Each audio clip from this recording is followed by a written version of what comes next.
anyone, you don't have to be logged into anything, can go on and see where the trucks in our network are right now, right? And so, you don't need a login. You can go to reefervannetwork.com.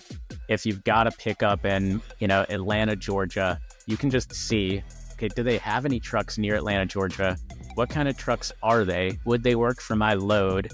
And, if it's an ASAP pickup, that's helpful. If it's a pickup tomorrow or the next day, right, or the next week, that doesn't tell you much because all these trucks are moving around all the time. But it does give you a snapshot of where the trucks generally are most of the time.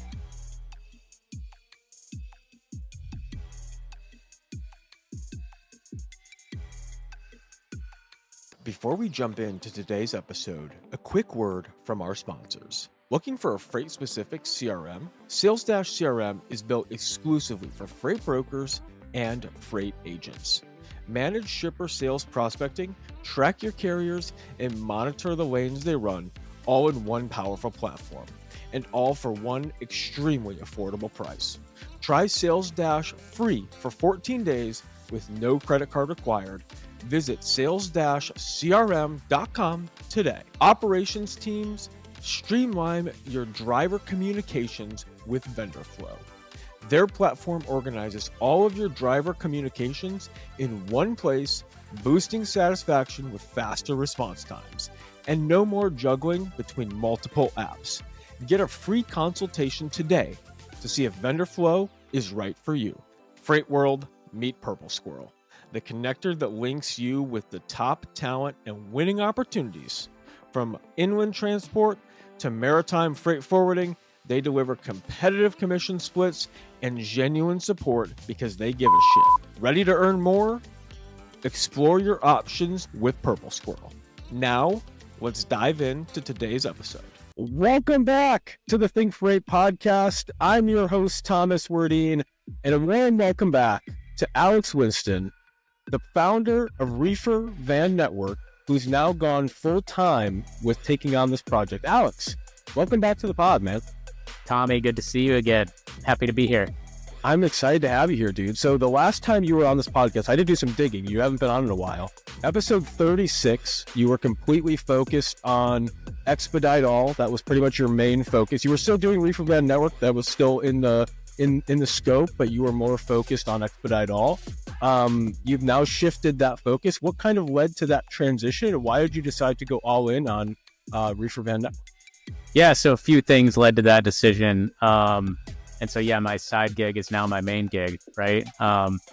We have always done Expedite dry and reefer, right? And done it through two different companies. Reefer Van Network really focuses on the temp controlled side. Expedite focuses on the dry side, and been president of both for a long time. But to be honest with you, 90+% of my time was spent on Expedite all for the past 3 years. And Reefer Van Network kind of got put on the back burner. The reason I decided to really focus on Reefer Van Network starting this year is I see an opportunity for tremendous growth there. And I think it really is filling a niche that maybe some other companies aren't filling at all, right? 100%. When I talk to brokers in particular about refrigerated Sprinter vans, right? They think it's like a unicorn kind of thing, right? Like they're out there. I know they're out there. They exist, but can we really get them on video, right?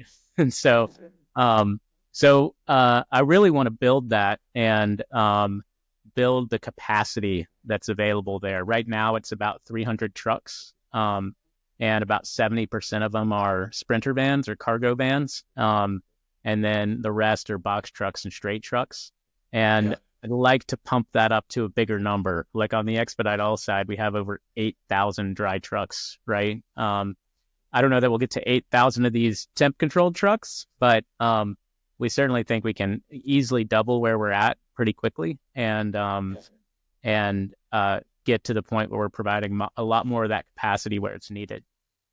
Now, you had mentioned, you see tremendous opportunity, for a lot of people who aren't even kind of tackling this space. So what specific maybe, and you don't have to be crazy specific, give away your secret sauce here, but like maybe what are the specific maybe gaps in the market you're aiming to fill? Because I remember as a broker, like you said, it was kind of a unicorn looking for what you're providing.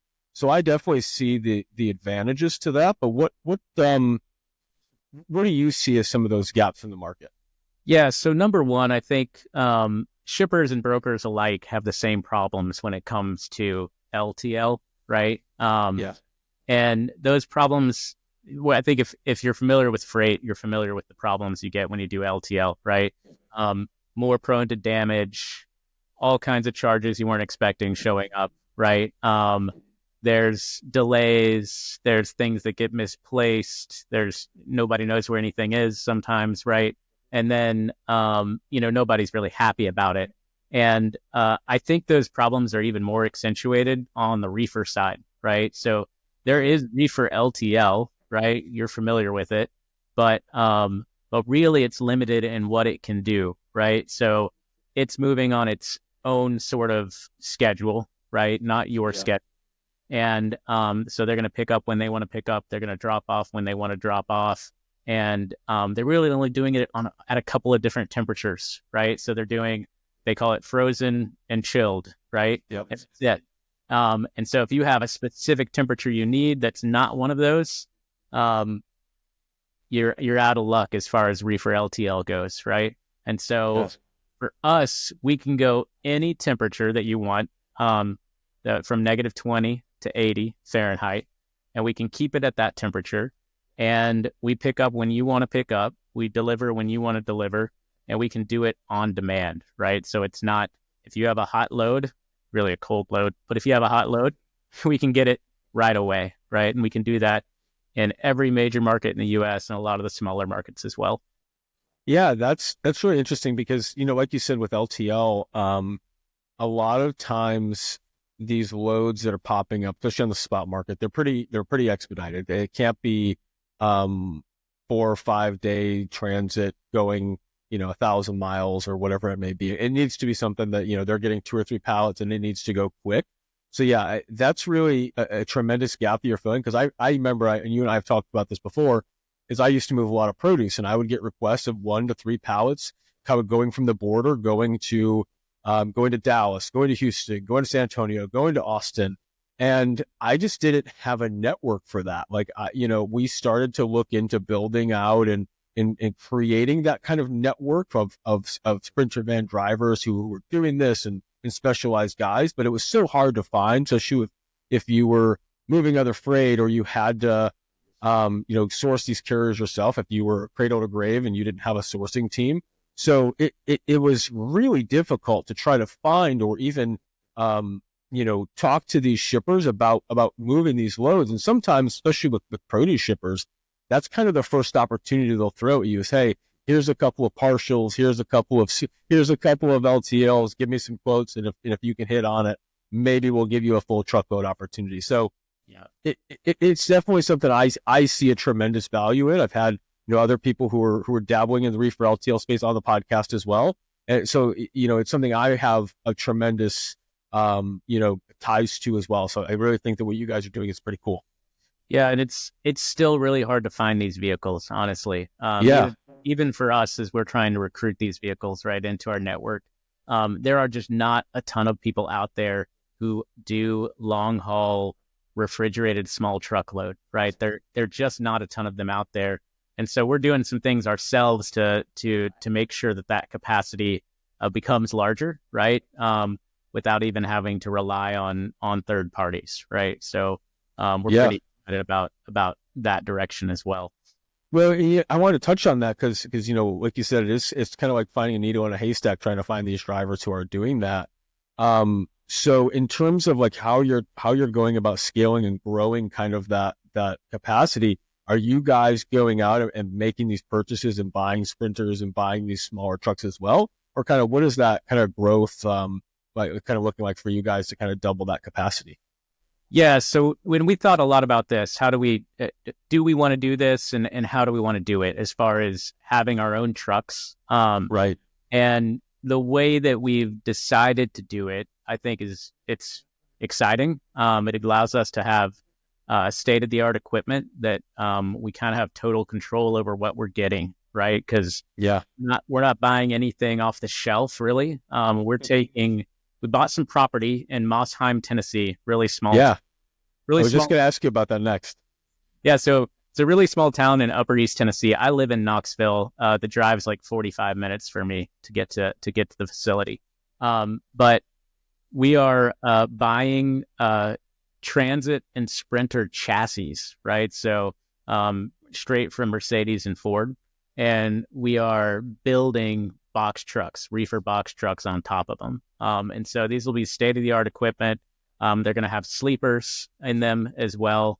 And we're going to have, temp monitoring, temp mapping, everything you could possibly do to make this thing as perfect as you could from a temperature control standpoint. We're going to do. So we're going to Where do I sign up? Yeah. You want to drive, Tommy? Yeah. Listen, if I can talk Mia into letting me drive while I'm doing everything else, I'm all in, brother. Yeah. So, but yeah, we are recruiting drivers right now, and building trucks. And so it's a really cool project that we have going on, and we're excited about putting the best reefer box trucks on the market, right into our network, and really they'll be company vehicles, right? So how did this idea come about that you went from, did you guys own any vehicles previously, or was it all recruited drivers before? All owner operators recruited, no company owned vehicles at all. So, and Expedite all is still 100% non-asset, right? Right. Reefer Van Network used to be 100% non-asset. Now we're adding trucks, right? And so we went and got carrier authority last year. Whole new ball game as far as everything that you need. You get to see it from the other side, right?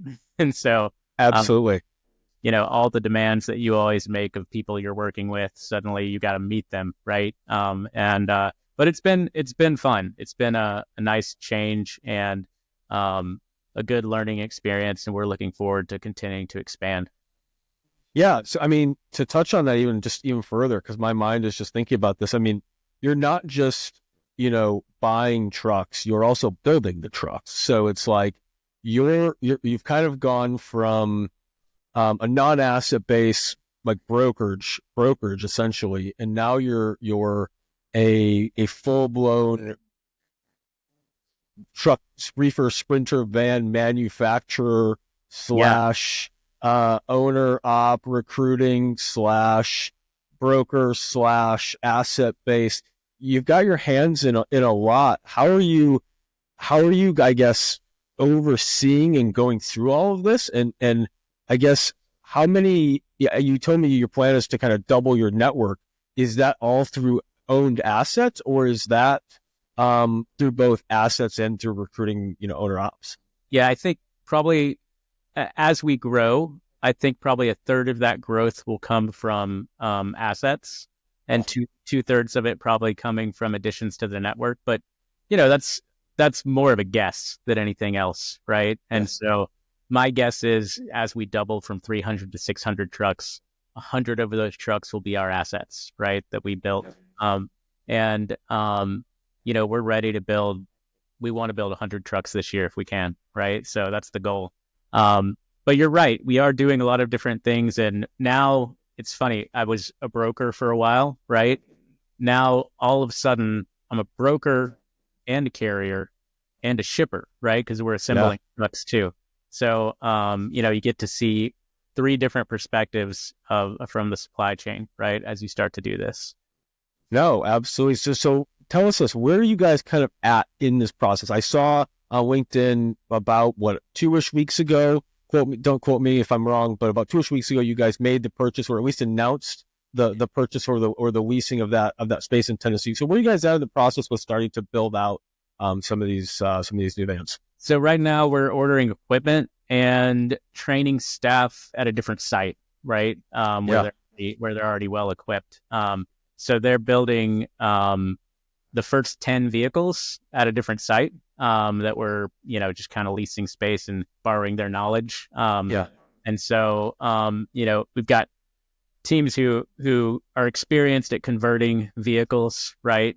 Teaching our guys, hey, here's how you do this the right way, right? And so then probably in about 4 to 6 weeks, we're going to have them moved into Mosheim, and they will begin assembling there, right? And so we're still in the early stages of it, right? But it's an exciting project, and I'm looking forward to seeing them get going there. I'm sure you will see on my LinkedIn some updates as things get started, maybe some videos from that facility of what's going on there. And exciting times. So it kind of sounds like by like Q1, you guys will probably be in your facility and really ramping up going into production of these sprinters and these transits. That's kind of sound about right. As long as things go according to plan, which things never do. So, a month into Q1-ish, around that time frame. Yeah. And so again, the goal is to build 100 trucks this year. I don't know that we'll hit 100, but I think we can, as long as we stay on schedule. And there's no, supply chain issues, right? Which can happen, as we know. But I think as long as we stay well supplied, we should be able to keep cranking them out. I think the demand is there for the capacity as we build it. So a few challenges, make sure we get the people in place, the equipment in place, and then hire good drivers too is always a challenge as well. But we're meeting it, and I think we'll continue to meet it. Now, is this Tennessee facility just going to be for building these vans, or is it also going to be maybe like a regional cross dock for some of this stuff that needs to go, further or something like that? So, any plans for something like that in the future? If not, right now it's just build and repair is all it is, right? So it's a assembly and maintenance facility. I don't have real cold storage there, right? So it's not set up for cold storage. So I don't see it being any kind of like cross dock facility for reefer or anything like that, or for dry. As I've mentioned with you before, we don't do any partials or any LTL at all, right? And so everything that goes in our trucks moves from point A to point B with minimal stops. And so the only time we would ever try to warehouse something is if someone specifically requested it. And it just doesn't happen very often. We do have like a network of warehouses that we can use if we need to. When something like that happens, we like to have a list of people we can call in different areas of the country, but we don't use it that often. It's just good to have when you need it. Like say there's a breakdown or whatever. Say you have temp controlled freight and there's a reefer issue, you can get to a temp controlled warehouse and store it until somebody else can pick it up. Right. For sure. Yeah. How do you think or how would you like maybe say the demand for temperature controlled freight has changed over the last years? What maybe industries are driving maybe that demand over the last 3 to 5 years? So I think it's honestly the same industries it's always been. And when you look at reefer trucks out on the road, you know what they're carrying for the most part, right? It's stuff that goes in our bodies, really. Right. And so food, pharma, some chemicals, some like plants, cut flowers, that kind of stuff, but it's mostly food. And it continues to be mostly food. I think, some of what drives the more demand for small trucks is the fact that we do continue to have more distribution facilities and more warehouses and more places, right? So the orders get smaller, and the expectations of delivery are quicker. I think that's the Amazon effect, right? Where in your home life, you're used to ordering something and it comes the next day, right? And so why is it when I go to work, I order something and they say it'll be here next week, right? And so I think that's one reason people are saying, yeah, get it here quickly, right? Why isn't there a distribution center close enough to get it to me this afternoon, right? Why isn't there a truck that can pick it up this morning and get it here by the end of the day?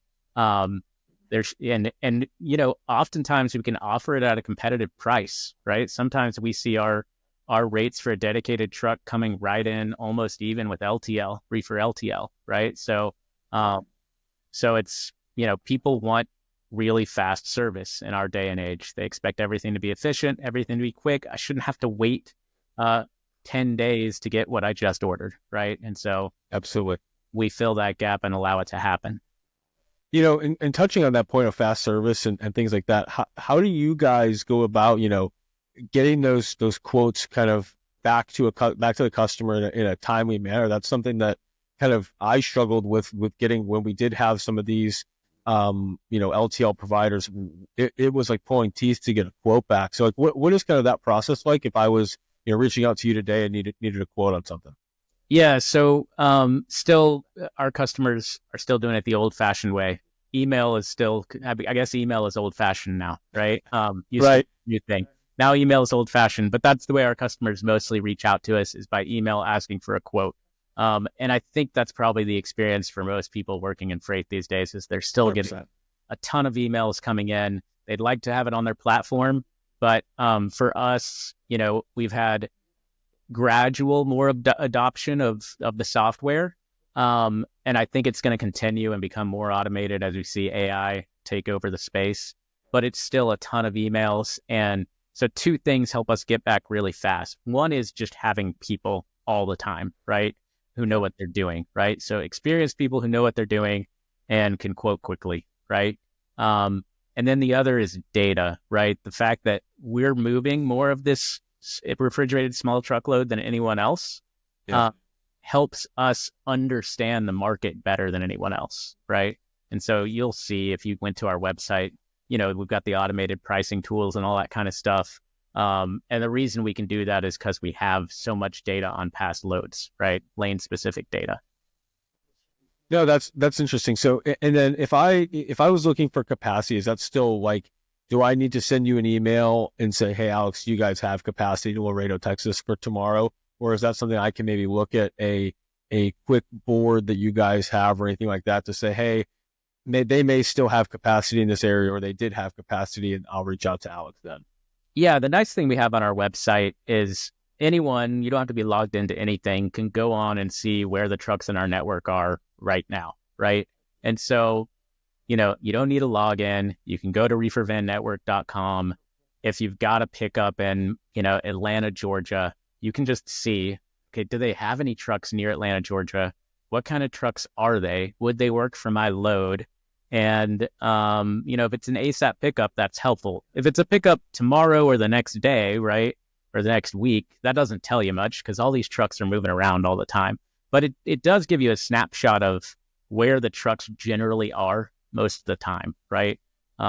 So if you've looked at our website 3 or 4 times and every single time you look at it, okay, they've got trucks in Atlanta, they've got trucks in Chicago, they've got trucks in Philly all the time. It looks like maybe in Miami, they don't always have trucks, or, whatever. I'm giving examples, but probably we always have trucks in Miami too. But you can kind of get an idea of what the network looks like. And so if your facility is in a major metro, there's a good chance we're going to cover your load, right? And almost 100% chance we're going to cover your load. If you're in sort of a smaller metro, depending on what kind of truck you need, really, really good chance we're going to cover your load. The fewest number of trucks we have, truck type we have, is a straight truck, right? And so if you really need a true dock high straight truck, 26-footer with a lift gate, and you're in a smaller market, I might have more trouble covering for you. But as far as Sprinter vans go, I feel like capacity is really, really good. To touch on your point of Atlanta, while you were telling that point, I actually went to your site and pulled up Atlanta to see how many trucks you guys had available. So you guys have around 25 available trucks in the Atlanta area right now as we're recording. So that's pretty cool that you guys have that feature, and you can always kind of get an idea or a gauge. Hey, I've got a couple of loads I need to get out of Atlanta or wherever it may be, and I can reach out to Alex and see or reach out to Reefer Van Network and see, if this is still available. Yeah. Was that the Expedite All website or the Reefer Van Network? Reefer Van Network. Gotcha. Okay, great. Yeah. I did the right one. Yeah, no, I was just making sure. That may be showing drive trucks as well. I'm not sure, but yeah. Well, either way, they've got 25 in Atlanta right now. Whether it's all reefer or dry, but they've got a couple. Yeah. With the rise of really automation and AI, how do you guys see that like playing a factor in the small reefer space, whether that be quoting, pricing for, longer term stuff, not spot freight, but even just maybe capacity for maybe future where capacity should be, for potential, spikes in volumes and things like that. Yeah, I mean, AI, I think it's going to affect almost every part of this industry the exact same way. And we're not any kind of, exception to that. It may be slower getting to niches, right, than it does getting to, I think everything hits FTL first, because that's the big chunk of the market that, like, when people want to invest in Convoy, if you remember them, right? When people wanted to invest, people with lots and lots of money want to invest, right? They go to the FTL market and they hit it hard because that's where the big money is, right? Yep. When you see big dollar signs, you want to do it in FTL. So I think FTL will lead the way as far as AI is concerned, and we may be a little behind, but we're doing our best to keep up with it. I think what you'll see is almost total automation of all the processes that humans are doing now, right? And so you've probably seen the nice clips of phone calls between an AI bot and a, carrier rep or whatever, right? Yeah. And it's really, really cool. And it's awesome. I think someday you're not even going to have that, because you don't need a robot to talk to a robot. They can just do it through code, right? Yep. And so you will have computers that do basically the whole thing. And sometimes a human will have to make some kind of override or something. And that's about it, right? And so that's the path we're headed down. And when I think about technology and how we're going to improve our platforms, I want to make sure that they're optimized to cooperate with the types of AI that are coming out. Because AI is going to be able to use your platform, right? You think about, like, how can I use AI? AI is going to use you, right? Don't worry about it too much. That computer is going to learn how to use whatever you have set up. But it's got to be accessible. It can't involve humans, because when the AI runs into a human, that's when it slows down and it decides to do something else, right? So make your technology really accessible to the artificial intelligence that's being developed. No, that makes a lot of sense, and I think that it's going to be really interesting to kind of see how AI continuously evolves in our overall space, whether that's the shipper side, the FTL side, the small reefer side. There's going to be so many advancements over the next 5 years. I mean, we've seen just since the last 2-ish years since the freight recession started. The AI advancements have been absolutely insane. So yeah, I think it's going to be pretty interesting to kind of see how those trends continue, kind of over the next two-ish years. But touching on the freight recession, there was a lot of volatility in the market over the last 2 years, and there still is. What trends are you guys specifically seeing in the small reefer space that maybe correlate with that FTL? And how are you guys kind of preparing for the potential influx of volume that people are kind of preparing for as the new administration kind of takes over? Yeah. So, first of all, Expedite is not recession proof, right? It saw drops in margins just like everybody else did, right, on the Expedite side. Reefer, I think, is more recession proof than dry. And part of that is, like, I think a lot of what goes in those refrigerated vehicles is stuff that we don't want to stop using, regardless of what's going on in the broader economy, right? Yeah. Like, there are a lot of dry goods that really they're entertainment, things like that. Things you'd like to have, but not things you need. A lot of the stuff that we move refrigerated is stuff like, you're going to eat. I don't care how bad the economy is. You're going to eat every day, right? And so, like I said, 80+% of what we move is food, right? I don't care how bad the economy is. You're still going to need to take whatever drugs you need to take to stay healthy, right? And so, I think reefer's been better through the recession. I also I'm a believer in this rumor that the recession is kind of ended, Yeah. and that we're seeing more stability, or at least more growth, right? I don't think that means we're going to see more players in the market. I think we'll continue to see some exits from the market, rather than entrance into the market, and probably some more consolidation, as some of the people who've figured out how to use tech better maybe swallow up some of the business that hasn't, right? But we'll see. I think that at least anecdotally, from my perspective, I think that rates are going back up. I think that capacity is in higher demand. And I think that we're kind of back to a normal curve based on, what you've seen the past 20 years with the weird COVID blip in the middle, right? So I think we're back to normal. To that point of like the recession being over, and I'm kind of on that trend as well, where I think that, we're kind of through that point and kind of on the uptrend. Have you seen any shifts in whether that's shipper behavior or in increased reliance on brokers, or more direct carrier partnerships, or even changes in kind of the contract versus spot market aspect? And maybe you guys aren't seeing as much of the contract side. Maybe you guys touch more spot, but what are you guys seeing on that end? We touch more spot just because of the on-demand nature of what we do. Yeah, it makes sense. So, we're doing a ton of spot work. Can't speak on what's going on in the contract market right now. But spot market, I think we're seeing good volume at the moment. What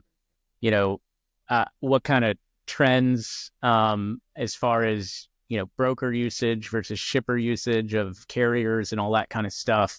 I mean, I honestly think that even as technology improves, like, a good broker is worth a lot, right? Because there are problems that you have in logistics that you're just not prepared to face as a shipper, right? And a good broker has been through the battle before with a different customer, probably, right? And can help you out. And even those brokers who've become very, very good at technology, and there's a few big ones that come to mind, they still have personnel in place that if something weird happens, like, they're going to be all over it and know exactly how to help, right? And so shippers are going to continue to use brokers, and they're not going to go direct to carriers. They will some, obviously, but they'll sometimes feel like they're working directly with the carrier because the broker has become sort of this seamless tech integration to their operation, right? So they feel like, I'm working with these carriers and I have this tech platform. Well, the tech platform is probably a broker, right? And so, and then when something goes wrong, that tech platform becomes a very smart person who can figure things out for them, right? So I think that brokers are going to remain strong. Even as we see the numbers declining, I think the talent level within brokerage is just increasing every single year. The things that these people can do they get better and better every year. And so I'm a big believer in freight brokerage, and I think they're necessary. I know some carriers don't see the necessity, but they really are valuable. And I would encourage shippers continue to use brokers. Brokers are great. Yeah, I mean, especially on the small carrier side, I think that they just one thing that some drivers and carriers just don't understand is just what you said, is that a lot of times the broker tech stack can integrate pretty easily right in with the shipper, and that's not the case for so much the carrier stack integrating into the shipper. The carrier stack more integrates in with a brokerage, and that's just kind of the way especially the bigger shippers have kind of integrated their networks. Because that's, they want to have access to as many carriers as possible, many options as possible, as opposed to working with, no offense to small carriers, but some just, they want to work with those bigger pools instead of having, 50 carriers that all have 2 trucks. They can work with one broker who has access to a far more vast network. So, I completely see the use on the broker side. I used to obviously be a broker, so I'll be a little bit biased there. But obviously, there's always the need on both ends. But shippers are going to have their preferences, especially when you get into the bigger size. So that's just kind of the overall dynamics. Yeah. And, I come from a perspective of carrier, broker, and shipper, right? And I think they're valuable. I really do. Now, how often are you guys touching or handling anything cross-border, whether that's just picking up at the border in Laredo or McAllen or wherever it may be, or are you guys handling anything going in and out of Mexico or in and out of Canada as well? Yeah, so we're doing a little bit of that, very little. 99.9% of our stuff is domestic, and a ton, from Laredo, right? That has moved across the border recently, right? But and then one thing we're doing this year, now that we are a carrier, is we're looking into how we can do some of this bonded work, right? Customs bonded work, and so improve our capabilities and certifications as a carrier to do more of that type of stuff. So to the extent we're going to do that, it's probably mostly going to be with our own equipment and under our own certifications and bonds and authorities and that kind of stuff, right? No, that makes a ton of sense. And as kind of those kind of changes happen, right? We've seen a ton more of volumes coming across both borders, whether as produce or whatever it may be. There's just so much volume that moves across, and trying to make as much, make yourself as available as possible to these, whether that's direct shippers or to other brokerages as well, makes a lot of sense. Yeah, and that's part of our goal this year, is just not having to turn anything down based on our unwillingness to cut through red tape, right? And so, if we can figure out how to do it, and how to do it well, we will take the time and get educated and get certified for what we need to do to make sure we can carry that kind of stuff. Yeah, you and I both know refrigerated freight has its own unique challenges compared to, the dry side of things. What are some of the most maybe common mistakes or just kind of issues that you see, especially on the small reefer transportation side? So honestly, the most common thing I run into is facilities that don't want to work with smaller vehicles. So, they have loading docks. They want to use their loading docks, and they just get annoyed when a Sprinter van shows up, right? And they might even totally reject it and say, we don't do those, right? And so we have to be careful from our end to make sure that we're getting all the information we need. We have built sort of a database of 50,000 plus facilities and how they handle loading and unloading, right? And we're constantly adding to that to know, okay, well, we know what that facility requires, right? What they expect, what they need, how they load a Sprinter van if they're going to load one, right? How they load a box truck if they're going to load one. But there is a learning curve there. And sometimes they say they won't do it. And then when they hear the price difference between a refrigerated Sprinter van and a 50 reefer, they're like, oh, yeah, we can probably figure out how to do that, right? If it's going to save us $3,000, sure, we'll drive a forklift, to the side of the building and load the Sprinter van, right? It'll save us $3,000. And so money talks sometimes in those situations, but a lot of times you're dealing with people who they don't even care about the bottom line. They're just I don't want to do this. It's not part of my job. It's not how we operate.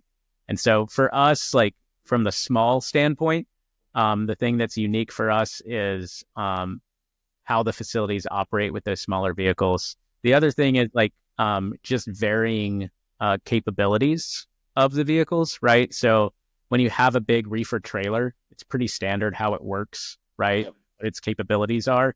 When you have a bunch of different sized vehicles with different types of reefer units on them, we have to test all of them, right? And find out what temperatures they can maintain, right?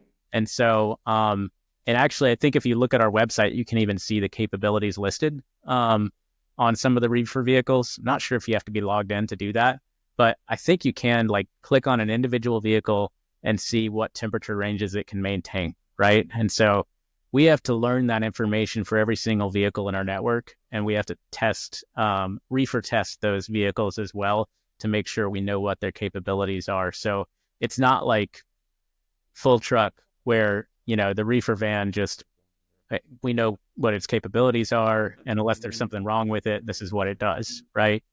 We have to keep track of, okay, can this really be, sort of Arctic temperature or not, this vehicle? And if it can't be, there's certain things we have to make sure it doesn't carry, right?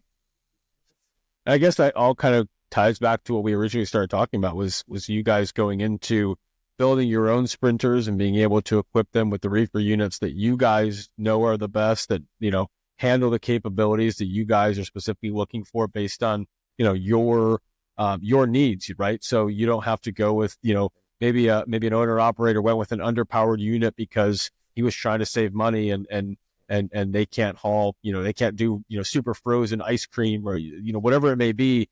And if you guys have your own and you, like you said, you don't have to turn down freight because, oh, sorry, this owner operator doesn't have equipment that can handle it. But, we as Reefer Van Network do have the equipment, so we can handle pretty much, anything that comes our way. Right. Yeah. That's part of the idea, is have a standard vehicle that can handle, everything we like to move. Right. Makes a lot of sense, man. Makes a lot of sense. As we kind of start to wrap, what's, kind of the 3 or 5 year overall picture for RVN? Obviously it's to have maybe 100 of your own assets by the end of this year. What is kind of the capacity goal for maybe 3 to 5 years from now, and maybe the kind of assets that you guys are looking to kind of have by then? Yeah, I mean, pretty much anytime I'm thinking about, what do I want my company to be, right? And I've started a few of them now. I want it to be the leader in its space, right? And recognized as the leader in its space. And I say sort of synonymous with what it does when we're operating in a niche, right? And so, when people think about, okay, I've got this small reefer load, it needs to go fast, like immediately we come to their mind, no matter who they are, right? Or if you ask somebody in freight, hey, I've got this thing that needs to go like this, they immediately think of us, right? And so we want to be top of mind. And I think that's more than anything a service challenge, right? Being the best and having the most capacity. It's a marketing challenge as well, right? Certainly, you want to have good branding, good marketing, and good awareness out there as well if you're going to be synonymous with a type of transportation. But that's my goal, is that, pretty much when people think of this type of freight, they think of us, right? And they think of us as the go-to because we just do it better and faster than anyone else can, right? So that's the long-term goal. Short-term, we have volume goals and capacity goals and all that kind of stuff every year, right? But long-term, we just want to be recognized as the industry leader and the go-to for this niche. I love that, man. Well, before we wrap, what is the last, or what is the most, let me rephrase this, sorry. What are you most bullish on for the rest of 2025 for the whole freight industry, but also for small reefers? Okay. So the whole freight industry, man, that is tough. That is a tough. I know, right? Okay. I'm most bullish on just a comeback, right? A comeback where everybody who felt like they were holding on for dear life for the last year, right?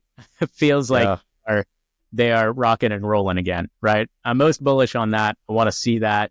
And I think the people who are best at adopting technology are going to get there the fastest.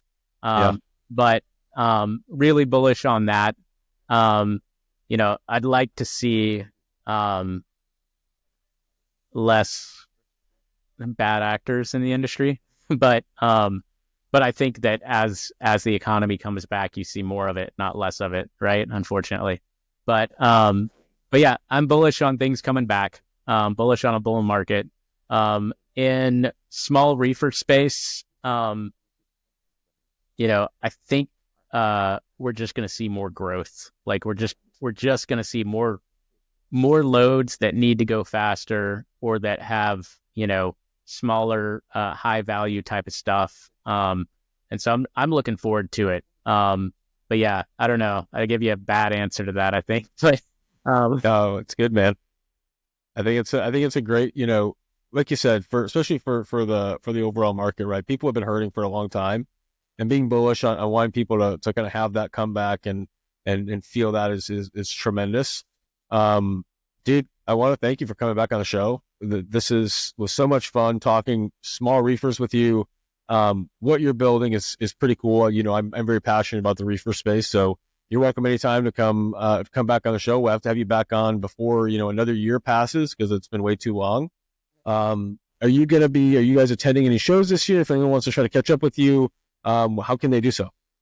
Yeah, so we'll be at lots of freight shows this year. We'll be at all the TIA events. We will be on the Expedite All side. We'll be at Manifest coming up. Just keep an eye on our LinkedIn. We're probably going to be at 20 shows this year, right? So we'll be everywhere. You can, if you're ever in Knoxville, Tennessee, anyone listening, hit me up. I'm here. I love random people who just reach out to me and they're like, "Hey, I've seen you on a podcast and I'm going to be in Knoxville." I had a guy recently. He was like, "I'm taking my daughter back to school. She goes to University of Tennessee." He was in Florida, and he was just like, "Can we meet up for coffee?" I'm like, "Yeah, let's do it." Oh yeah. If you're going to be in Knoxville, it goes for you too, Tommy. If you're coming to Knoxville, you better call me. But absolutely. But yeah, hit me up if you're in town, and love talking to people. Go to reefervannetwork.com, check us out. Shoot me an email, find me on LinkedIn. I'm Alex at reefervannetwork.com, and I'm easy to find on LinkedIn. Love to talk to people. So let me know what you need. If you have questions about small truckload, refrigerated small truckload, I'm happy to just be a resource for you too. Make sure you guys check out Alex. His links will be in the comments. If you guys like today's podcast, make sure you give it a like and review. Helps us out a ton. And don't forget, we do drop 3 weekly newsletters at thinkfreight.io Monday, Wednesday, and Friday. We'll catch you guys in the next episode.